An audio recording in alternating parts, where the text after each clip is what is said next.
All right. So, I got to ask, like, does your brain ever just feel like a browser window with like way too many tabs open? You know what I mean? Oh, totally. Just like notifications and pings and switching between emails and Slack and whatever else is demanding your attention. And then at the end of the day, you're just wiped right. Yeah. You've been busy, sure, but like, did you actually make progress on what really matters? Right. It's a common struggle, especially, in 2025 with everything going on. But what if I told you there's a way to unlock some serious breakthroughs, to do the kind of work that really sets you apart? Well, I'm all ears. It all comes down to something called deep work, and that's what we're diving deep into today. Love it.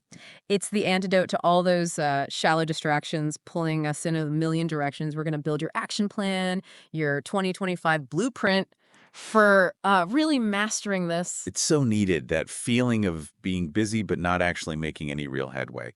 It's almost like a defining feature of our times, wouldn't you say? So- You're reacting to everything, but Yeah. are you creating? Are you actually mastering your craft, or just kind of, skimming the surface? It's a great question. And that's where Cal Newport's work comes in, really. It Yeah. provides a framework to understand this. And more importantly, I think it gives us some tangible strategies for, taking back control of our time and attention. Yeah, and it's funny you mentioned Cal Newport's Deep Work because you might have heard of the book. Right. This is not just your typical book review. Okay. Think of this as like your secret weapon for 2025. We're going to distill those core principles, the most potent techniques, and we're going to tailor them specifically for you. Especially, the reality is that AI is like poised to change so much. Absolutely. And the information fire hose, it's not slowing down. It's getting worse. It is. So the ability to really focus, to concentrate on these complex tasks, it's not a luxury anymore. It's essential. It is. It's a differentiator. So that's our mission today. We're going to equip you with the practical steps, the things you can implement immediately to cultivate that deep focus and actually achieve something meaningful this year. We're not just talking about staying afloat, right? Right. We're talking about charting your course intentionally and powerfully. And, what I find so compelling about Newport's argument is he really nails it when he says that the economy, as it is now, it rewards people who can do two things really well. One, learn difficult, complex things quickly. And then two, produce really high-quality work at a good pace. Yeah. And he argues very convincingly that these two superpowers, if you will, come directly from deep work. That intense, distraction-free, focused concentration. It's about pushing your cognitive ability to the absolute limit. It's that effort, that focus effort, that allows you to really operate at a different level. So let's get tactical here. Yeah. Rule number one in Newport's framework is work deeply. Right. And it's not just, about good intentions. It's not about wishing for it. It's about consciously, choosing how you're going to actually integrate this into your life and build the rituals to support it. Right. He outlines 4 philosophies, and I kind of want to run through them quickly. You have the monastic approach, right? Yes. Extreme isolation. Think like researcher in the wilderness for months. Yeah. Probably not ideal for most of us. Then there's the bimodal approach. This is where you divide your time, big chunks, dedicating like days or even weeks to deep work and then having periods of lighter activity. Then we've got the rhythmic approach, which is all about that, consistent routine every day, like clockwork. You do your deep work. And then finally, the journalistic approach, which is kind of, seize the moment, right? Whenever there's an opportunity, just jump into deep work. Sounds great in theory, but, it takes a ton of discipline probably. And a lot of flexibility. Yeah. Right. And I think what's really crucial here is that Newport emphasizes, right, that you can't just, wish for deep work to happen. No, it's got to be structured. It requires a system. It requires intentionality. Yeah. And like you said, with so much remote work and flexible schedules these days, it's even more important now than ever to have that personal structure. Absolutely. Right? That traditional office, with this, even if you didn't like it, it's routines. It had a structure. It had a structure, exactly. And that's less and less common now. We're the architects of our own focus. Right. And so, hoping for that perfect distraction-free moment to magically appear in this always-on world, it's just not going to happen. It's a recipe for disaster. It is. You're going to procrastinate. So choosing one of those philosophies gives you that framework, right? Makes it predictable. It's not a sporadic event. It's a routine. And that's exactly it. So for your action plan, 2025 action plan, the first thing I want you to do is take a look at your own situation, right? What are your work demands? What's your lifestyle like? Which of these philosophies could actually work for you? You know, for many of you listening, maybe you're an entrepreneur, you've got a bunch of projects, maybe you're a professional with a jam-packed schedule. The rhythmic approach, that first 60, 90 minutes of your day before things get crazy, or the bimodal, right? Yeah. Strategically blocking out days for focused work, those might be the most realistic places to start. I think so, yeah. Which one feels more right for you right now? That's the first thing to think about. Once you've kind of thought about that, the next step is schedule it. Get it on the calendar. Oh, yeah. Block out the time for the whole week coming up. Mm. And this is where, treat yourself like you would your most important client. Absolutely. These are non-negotiable appointments. Yeah. You wouldn't just blow off a crucial meeting, would you? No. Same thing here. Yeah. Same level of commitment. And seeing it there visually, right? It's a powerful reminder that this is a priority. It is. It's not just about marking the time, though, is it? It's about crafting that ritual. Yeah. This is where you go beyond willpower. Right. You're creating an environment that's actually conducive to focus. Think about the specifics, right? The Yeah. where. Do you have a dedicated space? Can you minimize the distractions there? The when. What time of day do you feel most focused? And the how long. Newport suggests starting with 60 to 90-minute blocks. Yeah. It's a good place to start. And crucially, the how. Yes. How are you actually going to eliminate these distractions? We're talking phone off, out of sight, website blockers on, lockdown mode. Love it. What are your biggest distraction culprits? Right. Figure those out, because that's the first step in actually getting rid of them. And, even those little supporting elements of the ritual, those could be surprisingly effective too. Oh, yeah. What helps you kind of get into that headspace? Yeah. Maybe it's a particular drink or a quick walk before to clear your head. Or, even just making sure you have everything you need, all the documents, all the resources right at hand before you even sit down. Mise en place. Exactly. Exactly. The more you ritualize it, the more your brain starts to associate those things with focus. And, start small, build up. Don't wait for the perfect setup. Just think, what's one little thing I can change? I love that. One tiny ritual, you can implement that today. And, just to give you an idea of how important this is, like, think about leaders who have to navigate these huge changes, like the explosion of AI, right? Oh, yeah. Someone like Satya Nadella, right? Mm-hmm. Leading Microsoft through that transformation. He would have needed serious, uninterrupted time to think strategically, to plan. And given, how much is on a CEO's plate, I bet he probably used like a bimodal approach, carving out specific chunks of time just for that deep work. Right, right. And that brings us to rule number 2, right? Okay. Embrace boredom.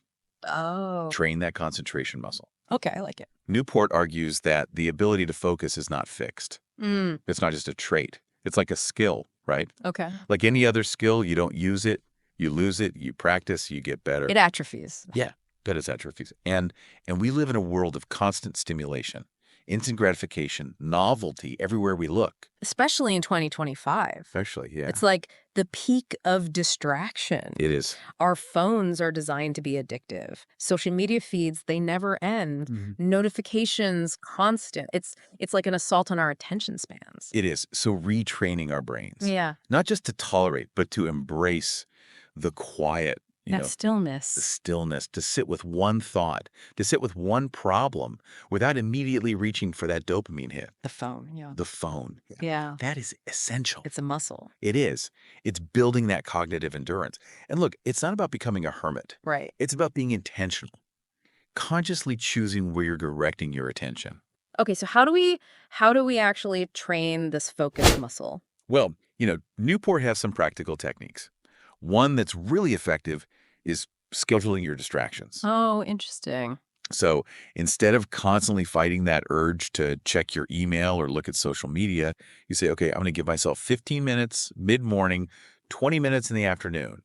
And outside those windows, nothing. Wow. Strict.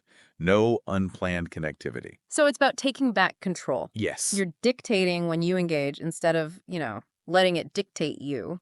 Could you commit to like a distraction-free hour today? That's a great question. Think about that. And then there's this idea that he calls productive procrastination Okay. or embracing boredom. It's about those Yeah. little moments. Right? Yeah. Yeah. When you're waiting in line, waiting for a meeting, you're on your commute. Yeah.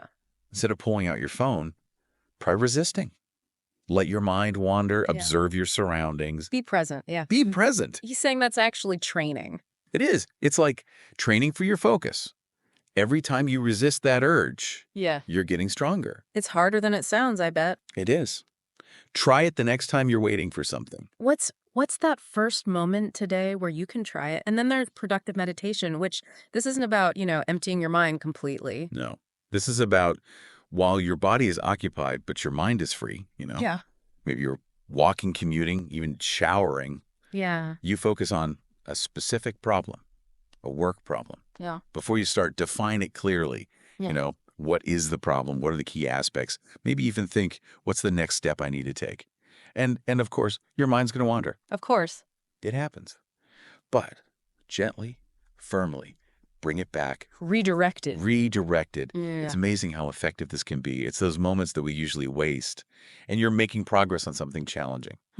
What's one problem you could think about during your next walk? Yeah. Okay. Now let's tackle the elephant in the room, social media. In 2025, it's everywhere. Rule number 3 is about quitting, or at least really being picky, Right. curating our time. Yes. And Newport has this idea, the Craftsman approach. Yeah. It's about shifting away from, just adopting every new platform, every new tool because you're afraid of missing out or you think it might be good for you. That any benefit mindset. Right. It's like, well, maybe it'll be good. Maybe. Often leads to a ton of digital clutter. Yeah, And our attention's fragmented. absolutely. The Craftsman approach is much more disciplined. It asks a simple question, but it's so important. What are your goals? Yeah. Your big goals, Yeah. both professionally, personally. And then you evaluate, does this tool help me achieve those goals? So instead of thinking, oh, maybe I'll see some industry news on X, you're asking, does spending time on this platform actually help me achieve my top goals? Yes. Like mastering AI ethics, building stronger client relationships, whatever it might be. And how does it affect my personal goals? Yeah. Spending quality time with family, things like that. And if the positives don't outweigh the negatives, things like time wasted, that drained feeling, anxiety, then it's time to cut it. Yeah, get rid of it. And this is so relevant now because, we're just drowning in platforms. Too many. Technologies, all competing for our attention. The any benefit approach, it doesn't work anymore. It's not sustainable. It's not. We have to be really deliberate. What are we letting into our lives and how are we using it? It's about focusing on those few vital things that really matter. Right. Think about it. Is scrolling Instagram really helping you learn that new skill? Or is it just stealing your time and energy? So this leads to some concrete steps for your 2025 plan, right? Okay. First, take a minute right now and write down your top 3 professional goals, your top 3 personal goals. Then for each one, identify the 2 or 3 most important activities, the things that will actually drive progress. What's going to move the needle for you? And once you add those, you do a ruthless audit Ooh. of the tools you're using. Ooh. Of all of them. All of them. Social media, news apps, even certain communication channels. Okay. Be honest. Does it have a positive impact? A negative impact? Is it neutral? Brutally honest. This is where you got to make some tough choices, huh? You do. Apply that filter. Keep the tools that really help. Remember the 80-20 rule. Yeah. Often, a small amount of what we do gives us the majority of the results. So take that time, that energy, and redirect it. Towards what matters. Exactly. I challenge you this weekend, do that audit. What's one tool that comes to mind that might not make the cut? That's a good question to ask yourself. Think about that. And Newport suggests an interesting experiment. He calls it the 30-day quit. Okay. This is, you stop using all optional social media for a month. Cold turkey. Cold turkey. Don't announce it. Just do it. And then, after the month, ask yourself, was my life worse? Wow. Did anyone even notice? That's a good point. And if the answer to both is no, it might be time to consider a permanent breakup. It might not be as essential as you think. So we've talked about working deeply, embracing boredom, curating our digital lives. Now for rule number 4, drain the shallows. Shallow work. What is that exactly? It's that stuff, Yeah. the non-cognitively demanding logistical tasks, often done while you're distracted. Like emails. Emails, scheduling meetings, filling out forms. It's necessary, some of it, but but it's like a weed in your garden. If you let it, it'll choke out all the good stuff. The deep work. Exactly.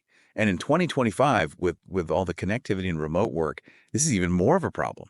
It's so easy to get sucked into this vortex of emails and messages and just stuff. It's everywhere. It blurs the lines, makes it really hard to carve out time for deep focus. So how do we actually drain these shallows? Well, first, a little tough love. Quantify how much time you're actually spending on deep versus shallow work. Oh, cool. Track your hours for a rank. Yeah. Be honest. Categorize everything. Newport uses this smart college grad test. How long would it take to train someone to do this task? If it's not very long, it's probably shallow work. So be honest with yourself. Where are you actually spending your time? Exactly. Once you have that clear picture, the next step is setting a budget. How much time do you want to spend on shallow work? Maybe 30–50% max to start. Okay. And if you work with a manager or on a team, talk to them about it. Frame it as a strategy to maximize your contribution. The high-value stuff. The deep work. Right. Okay, I like this. A game changer is to schedule everything. Wait, everything. Everything. Like block out time for answering emails, meetings, even lunch. Yes, yes, and yes. It Yeah. forces you to be so much more conscious. Makes it harder for the shallow stuff to take over. Exactly. I challenge you, try it tomorrow. Just time block your whole day, see what happens. And there's another powerful strategy. Fixed schedule productivity. Okay, I'm listening. This is just you choose when your workday ends. Yeah. Firmly. 5, 3rd, 2, whatever it is, and you stick to it. Oh, interesting. Knowing you have a hard deadline, Mm-hmm. you become way more efficient. You cut out the unnecessary stuff. You have to prioritize. You do. Commit to it for a week. See what Yeah. happens. It can have a huge impact. So we got to be more strategic with communication. Absolutely. Newport says we should become harder to reach, Yes. and he recommends trying an email strategy. Okay. This could be writing process-oriented replies, Right. outlining the next steps. So you avoid those long email chains. Right. Or batching your emails. Yeah. Only checking them at certain times. Yeah. Or what he calls professorial sorting. Okay. Don't feel obligated to reply right away. Hmm. Especially if it's vague Hmm. or not a priority. Or low impact. Yeah. Exactly. Yeah. Even doing one of these can make a huge difference. Less time on shallow reactive stuff. Which one resonates with you? Yeah. Try it this week. So as we wrap up this deep dive, the message I think is clear. Okay. Success in 2025, it's not about working more. It's about working deeper. The ability to focus is becoming so crucial. It's a superpower. It is. It requires a conscious effort, stepping away from the constant stimulation, the busyness. And moving towards intention. Yes. Yeah. Structure. You could reclaim your attention. It's powerful. It is. So remember, don't let the shallows win. Right. Choose one action, just one, from everything we talked about. Maybe schedule your first deep work block. Maybe implement a no-phone rule during meals, something to practice. Start building that deep work muscle right now. Today. Don't let the shallow stuff limit you. Start diving deep. Dive deep into what matters. Did you find this deep dive actionable, insightful? Yeah. What are you taking away from this? If so, hit that like button. Help others find this and head down to the comments. Tell us your #1 takeaway or a specific action you're committing to. Yeah. Let's build a community of focused achievers. What's the first deep work action you're taking? Let us know. And if you're serious about really thriving in 2025, you need more deep dives like this, hit that subscribe button. And that notification bell Yes. Consider it an investment in your future. in the future. Yeah. In mastering deep work. Absolutely. Till next time. See you then.